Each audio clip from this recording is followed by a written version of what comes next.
Hello नमस्कार जय श्री राम। क्या आपने कभी सोचा है कि रिटायरमेंट के बाद आपकी लाइफ कैसी होगी? क्या आपकी पेंशन और सेविंग्स इतनी होगी कि आप बिना किसी टेंशन के जिंदगी जी सकेंगे, या फिर पैसों की तंगी की वजह से आपको किसी और पर निर्भर रहना पड़ेगा? 99% लोग रिटायरमेंट की प्लानिंग में कुछ ऐसी गलतियां कर देते हैं जो बाद में बहुत भारी पड़ती हैं, और इन गलतियों की वजह से लोग रिटायरमेंट के बाद भी पैसों के लिए परेशान रहते हैं। अगर आप एक सरकारी कर्मचारी हैं और चाहते हैं कि आपका रिटायरमेंट बिना किसी परेशानी के गुजरे, तो इस वीडियो को अंत तक जरूर देखें, क्योंकि आज मैं आपको बताने वाला हूं 5 सबसे बड़ी गलतियां जो ज्यादातर लोग करते हैं और उनसे आप कैसे बच सकते हैं। सबसे पहली गलती है सिर्फ पेंशन पर निर्भर रहना। जी हाँ, सबसे बड़ी गलती है ये। सबसे पहली और सबसे बड़ी गलती जो सरकारी कर्मचारी करते हैं वो है सिर्फ पेंशन पर निर्भर रहना। बहुत से लोगों को लगता है कि सरकार की तरफ से मिलने वाली पेंशन उनके पूरे खर्चे को पूरा कर देगी, लेकिन महंगाई हर साल बढ़ रही है और पेंशन की वैल्यू कम होती जाती है। अगर आज आपकी पेंशन 40,000 है तो 20 साल बाद महंगाई को देखते हुए इसकी वैल्यू 15,000 के बराबर रह जाएगी।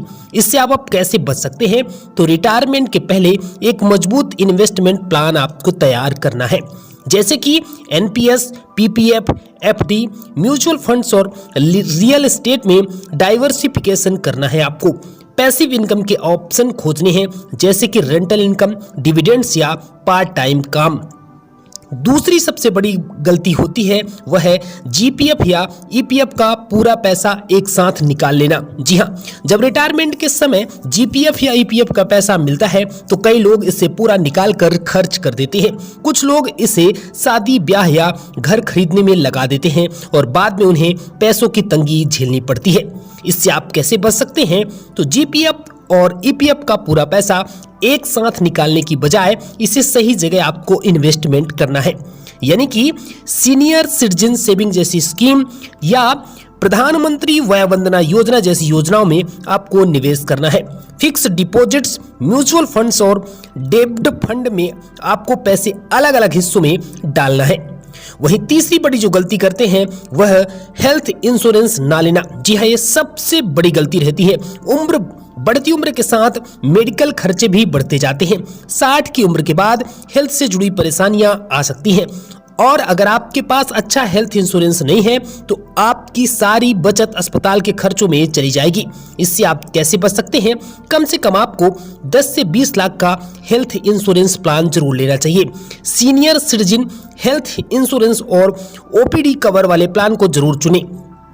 अगर आपके पास पहले से सरकारी हेल्थ स्कीम है तो भी प्राइवेट हेल्थ इंश्योरेंस एक बैकअप के रूप में आपको रखना चाहिए। चौथी सबसे बड़ी गलती है रिटायरमेंट के बाद खर्चों की सही प्लानिंग ना करना। जी हाँ, रिटायरमेंट के बाद बहुत से लोग अपने लाइफस्टाइल में कोई बदलाव नहीं करते। वो उसी तरह खर्च करते हैं जैसे कि वो नौकरी के दौरान करते थे, लेकिन अब फिक्स इनकम नहीं होती, सिर्फ पेंशन होती है। इससे आप कैसे बच सकते हैं? तो रिटायरमेंट बजट प्लान बनाएं और उसे अननेसेसरी खर्चों को आप अपने कम कर दीजिए। लाइफस्टाइल इन्फ्लेशन से बचें और जरूरत के हिसाब से ही खर्च करें। बड़े खर्चों के लिए पहले से सेविंग्स करें, जैसे कि बच्चों की शादी या कोई मेडिकल इमरजेंसी।